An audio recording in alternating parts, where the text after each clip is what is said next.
Hey guys, welcome back to my YouTube channel. I'm Arna Singh, intern at All India Institute of Medical Sciences, New Delhi.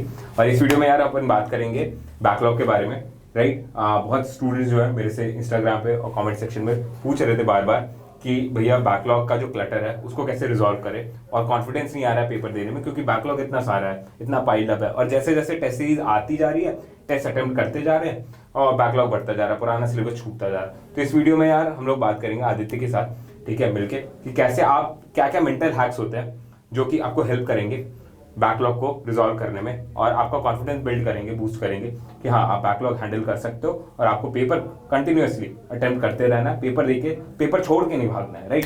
सो आदित्य, अपने आप को introduce कर दो पहले। Hi everyone, I am Aditya Rasay, I am from Kolhapur, Maharashtra. और मेरा NEET का score था 707 और मेरी रैंक थी 48। ठीक है, और इंडिविजुअल क्या स्कोर थे यार फिजिक्स केमिस्ट्री बायो में मेरा 360 था, केमिस्ट्री में 180 एंड फिजिक्स में 167। ठीक है, कूल यार तो हम लोग आज बात कर रहे हैं यार आदित्य बैकलॉग के बारे में, Right. तो हम लोग ने कुछ पॉइंट्स लिख लिया यार, समझ लो, ठीक? तो पहला पॉइंट है ये मेंटल बर्डन जो आदित्य ने बोला था, ये तुम क्या कहना चाहती हो इस मेंटल बर्डन पॉइंट के थ्रू? देखो, मेंटल बर्डन मतलब क्या होता है कि अभी आपको समझो बैकलॉग है, तो आपको एक प्रेशर आ जाएगा कि अभी बैकलॉग है तो मेरा कवर नहीं होगा, कि अभी ये टॉपिक मैं मिस ही कर देता हूँ कि अभी इसका पढ़ाई नहीं होगा मेरा। तो ऐसा कुछ नहीं होता, मतलब बैकलॉग तो सबका होता है, जो टॉपर हो या जो मतलब लो स्कोरर हो, बैकलॉग सबका ही हो जाता है। तो तू अपने कोचिंग में जैसे ऑलमोस्ट टॉपर की रेंज में होगा ना, तेरे अच्छे नंबर आते होंगे? अराउंड 600 प्लस आते थे, 600 प्लस आते थे, right? और एंड में तुम्हारे अभी 707 तक पहुंच गए, राइट? हाँ, तो तुम्हारा भी बैकलॉग तो रहता होगा ना बीच बीच में यार, टेस्ट में छूट जाते होगे सिलेबस। हाँ, लाइक मतलब मेरा बैकलॉग ऐसा होता था कि मतलब 11th होने के बाद जो 12th का पोर्शन सिखाते थे वो, तो 11th में ऑलमोस्ट लाइक भूल ही गया था कि फिजिक्स और केमिस्ट्री, लाइक बायो के थोड़े एग्जांपल्स, वो सबके साथ होता है। हाँ, तो लाइक जो सर ने पिछले एक वीडियो में मेंशन किया था कि 2 टाइप के ग्रुप होते हैं। ग्रुप ए, लाइक जिनका 11th पूरा कवर है और वो भूल गए मतलब कंसेप्ट जो 12th में आके, और ग्रुप 2 होता है कि जिन्होंने 11th में पढ़ाई नहीं की, अभी कोविड के वजह से काफ़ी लोग ने मतलब पढ़ाई नहीं होगी, तो फिर वो ग्रुप बी में आ जाते हैं कि 11th की पढ़ाई नहीं हुई है, अभी 12th में आए हैं और पीछे का कुछ आता ही नहीं है। तो लास्ट 6 मंथ्स में ग्रुप ए और ग्रुप बी दोनों का कंडीशन सेम ही हो जाता है कि रिवीजन तो करना ही पड़ेगा दोनों को। तो ऐसा मत समझना कि अभी मेंटल अभी थोड़ा ब्रेकडाउन हो जाएगा मेरा कि बैकलॉग से, तो ऐसा कुछ नहीं सोचना कि सारे अभी इक्वल हो जाते हैं लास्ट 6 मंथ्स में, तो पढ़ाई दोनों ग्रुप को करनी पड़ती है। तो इन शॉर्ट ये कहना है यार कि ये प्रेशर आपको लेना ही नहीं कि सिर्फ आप सफर कर रहे हो, राइट? सब लोग सफर कर रहे हैं, ठीक, एंड सबकी ये प्रॉब्लम है, बस आपको ये ध्यान रखना है कि इसकी वजह से ना आपको बैक ऑफ नहीं करना, क्विट नहीं करना यार, आपको बस ना प्रैक्टिस करते रहना है, और आपका इंटेंट होना चाहिए कि यार आप बैकलॉग रिजॉल्व करो, बेस्ट से बेस्ट अपना दे के आ सको, ठीक है? एंड तक आपको कुछ ना कुछ बैकलॉग रहेगा, कोई ना कोई आप किसी चैप्टर का एमसीक्यू नहीं सॉल्व कर पाओगे, किसी को रिवाइज नहीं कर पाओगे, कुछ ना कुछ आपका रह जाएगा, ठीक? तो वो परफेक्शनिज्म को आप टारगेट करोगे ना, वो तो कभी नहीं मिलने वाला, ठीक? ना ये कभी परफेक्ट हो पाया, ना मैं परफेक्ट हो पाया, ना AIR1 कभी परफेक्ट हो पाया, ना आगे कोई हो पाएगा, ठीक? तो वो तो परफेक्शनिज्म एक मिथ होता है यार, उसको आपको उसके पीछे नहीं भागना है, आपको अपने आप को डेली बेसिस पे इंप्रूव करना, और इस बात का कोई मेंटल बर्डन नहीं लेना, ठीक? उसके बाद ये बात करते हैं यार बैकलॉग कैसे डिफाइन होता है यार, ये बताओ। कि अगर आपका लेक्चर मिस हो गया 11th का या 12th का, कोई मतलब छोटा सा सब टॉपिक या टॉपिक मिस हो गया है, तो उसका बैकलॉग हो सकता है, या फिर आपने उस टॉपिक को रिवाइज नहीं किया हो, उसका बैकलॉग हो सकता है, या फिर उस टॉपिक के अपने क्वेश्चंस प्रैक्टिस नहीं किए हो, इसका भी बैकलॉग हो सकता है। तो ये टाइप्स ऑफ बैकलॉग है, तो आपको ये समझना पड़ेगा कि आपका बैकलॉग है किसमें, कौन से टॉपिक या कौन से सब टॉपिक में बैकलॉग है। वो समझने के लिए आपको क्वेश्चंस प्रैक्टिस करने होंगे, like a full portion test या हाफ 11th या 12th की टेस्ट या चैप्टर वाइज टेस्ट प्रैक्टिस करके आपको समझ आएगा कि इस टॉपिक में या इस सब टॉपिक में मेरा बैकलॉग है। ये समझना बहुत जरूरी है। अगर वो समझ आए तो फिर आप प्रैक्टिस कर सकते हो उस टाइप से। ठीक है, तो यार ये बैकलॉग का डेफिनेशन है, ध्यान रखना कि देखो तुम्हारे पास ये है कि तुम्हारे पास वीडियो, या फिर तुम या तो किसी का वीडियो कोर्स ज्वाइन करके तुम्हें वो वीडियो देखनी है, और या फिर तुमने प्राइमरी रीडिंग नहीं कर रखी है। दूसरी चीज, आपने हो सकता है वो चैप्टर रिवाइज नहीं किया जो आपके टेस्ट सीरीज में आ रहा है, या फिर आपने ये पहले दोनों चीजें कर ली, पर तीसरी चीज आपकी है कि आपने एमसीक्यू नहीं प्रैक्टिस कर रखा है, देयरफॉर उस पर्टिकुलर चैप्टर का आपका बैकलॉग है उस पर्टिकुलर टेस्ट के लिए, ठीक? तो पहले वो चीज डिफाइन कर लो, कहीं लिख लो एक जगह, ठीक? और जैसे इसने कहा ना, जितने तुमने टेस्ट दे के देख लो, या फिर तुमने पहले टेस्ट दिए ना, उससे रिकॉल करो कि कौन कौन से चैप्टर में तुम्हें प्रॉब्लम फेस हो रही थी, और आने वाले टेस्ट में अगर वो चैप्टर आ रहा है, ठीक, देयरफॉर अब वो जो चैप्टर है आपका प्रायोरिटी लिस्ट में ऊपर जाएगा, आपको उसको डील करना ही करना, वो आपके बैकलॉग में आता है, राइट। उसके बाद ये चीज़ क्या बोलोगे यार करंट शेड्यूल के बारे में? अभी देखो, अगर आपका बैकलॉग है तो आपका एक वीकली टेस्ट भी होता होगा, जो आप कोचिंग में हो या ऑनलाइन से आप पढ़ रहे हो, तो उसको डिस्टर्ब नहीं करना है, जो आपका करंटली वीकली शेड्यूल है।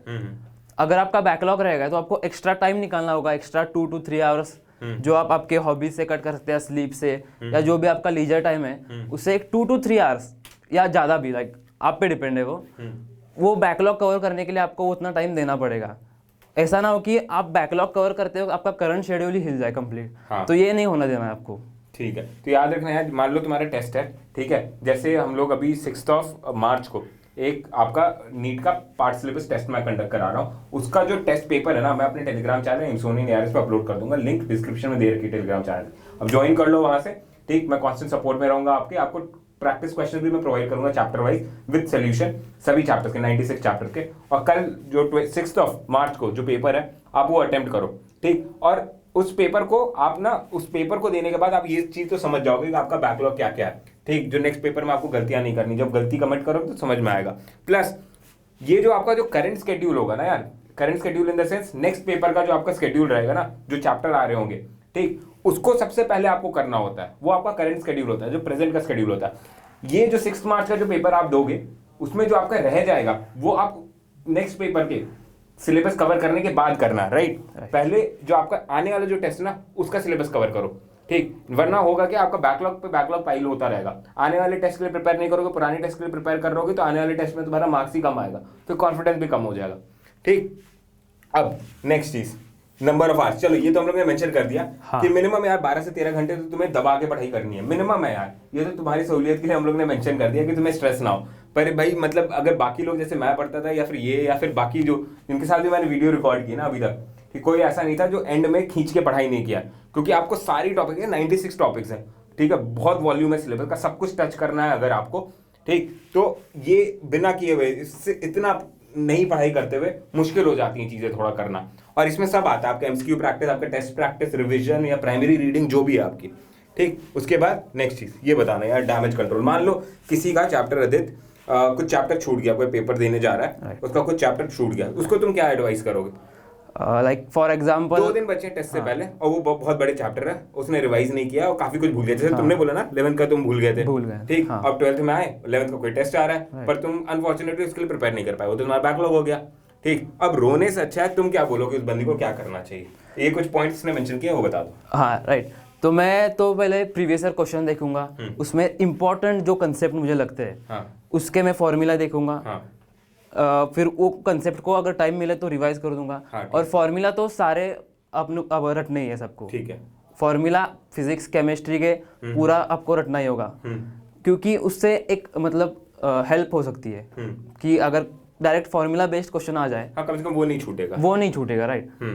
तो वो तो फॉर्मूला करना है, प्रीवियस ईयर क्वेश्चन देखने हैं, और कुछ कुछ टॉपिक्स के फ्लो चार्ट आपको बनाने हैं, या तो ऑनलाइन मिल जाएंगे या आप खुद बना सकते हो, तो लाइक कम टाइम में आप ज़्यादा पढ़ सकते हो, ठीक है। लाइक अभी 11th का आपको लाइक 4 days में कवर करना है कंप्लीट 11th से 11th, तो फ्लो चार्ट से कंप्लीट हो जाएगा। मतलब अगर आप थोड़ा थोड़ा 1-1 घंटा हर टॉपिक को दे सकते हैं तो वो टाइम यूटिलाइज होगा अच्छे से, ठीक है। तो बेसिकली तुम्हारा कहने का मतलब ये है आदित्य का कि पेपर अटेम्प्ट करना है, पहली बार तो पेपर अटेम्प्ट करना है, किसी हाल में आपको पेपर नहीं छोड़ना, ठीक। ये नहीं कि पेपर छोड़ के बैठ गए क्योंकि सिलेबस आपका रह गया, ये तुम तो पेपर अटेम्प्ट करते होगे ना बराबर, भागते नहीं होगे, ठीक है, ठीक। तो नेक्स्ट चीज, आपको ये जो प्रीवियस ईयर क्वेश्चन है ना यार, उससे जैसे इसने बोला आपको आइडिया लग जाएगा कि उस पर्टिकुलर टॉपिक में क्या सब टॉपिक इंपॉर्टेंट है, ठीक। उसके बाद उससे आप ये देखो उसका अगर कोई फॉर्मूला है या फ्लो चार्ट आप क्रिएट कर सकते हो, ठीक है। शॉर्ट में कंसाइज में आप रिवाइज कर सकते हो, उस चीज को आप रिवाइज कर लो, उसको छोड़ के मत जाना, ठीक। ये चीज होगी। नेक्स्ट चीज है, ये एक बहुत अच्छा एग्जाम्पल दिया था इसने रे ऑप्टिक्स का, ये बताना है यार क्या था। लाइक आप हर टॉपिक को थोड़ा थोड़ा इंपॉर्टेंस दो, ऐसा नहीं कि हर एक कुछ टॉपिक नेगलेक्ट करो, क्योंकि हर टॉपिक में कुछ सब टॉपिक इंपॉर्टेंट होते हैं, और कुछ सब आपको भी पता होता है कि एक टॉपिक पूरा टॉपिक में एक सब टॉपिक आपका डिफिकल्ट जा रहा है। तो जैसे मेरा खुद का रे ऑप्टिक्स में ऑप्टिकल इंस्ट्रूमेंट बहुत मुझे टफ जाता था, तो मैं उस स्पेसिफिक सब टॉपिक पे फोकस हर बार कर देता था। जब भी पेपर देने जाते थे फुल पोर्शन अगर टेस्ट हो तो रे ऑप्टिक्स में वो पोर्शन में कर ही देता था ऑप्टिकल इंस्ट्रूमेंट्स का। ठीक है। सो गाइस ये हो गई आज की वीडियो, राइट। अगर आपको कोई और वीडियो चाहिए होगी तो आप मेरे को बता दीजिएगा कमेंट सेक्शन में, मैं आपके लिए बना दूंगा। किसी और टॉपिक के साथ आपको वीडियो चाहिए या फिर किसी और टॉपिक पे चाहिए, आपको मेरे से या आदित्य से चाहिए, आप बता दीजिएगा। और याद रखिए यार, आपके लिए मैंने क्वेश्चंस जो है अपने टेलीग्राम चैनल सोनी नियारेस, लिंक डिस्क्रिप्शन में दे रखा है, वहां पे दे रखा है। और अगर आपको आदित्य से कोई पर्सनल क्वेश्चन पूछना, क्वेरी पूछनी है, इसका मैं इंस्टाग्राम हैंडल भी डिस्क्रिप्शन में मेंशन कर दूंगा, वहां से आप इसको फॉलो कर सकते हो, इसको थोड़ा परेशान कर सकते हो कि भैया बताओ कि कौन से टॉपिक में मेरे को कैसे डील करना चाहिए, कितना इंपॉर्टेंस देना चाहिए। जो भी आपकी एकेडमिक क्वेरी होगी आप इसको उस चीज से पेस्टर कर सकते हो। So all the best guys, keep hustling.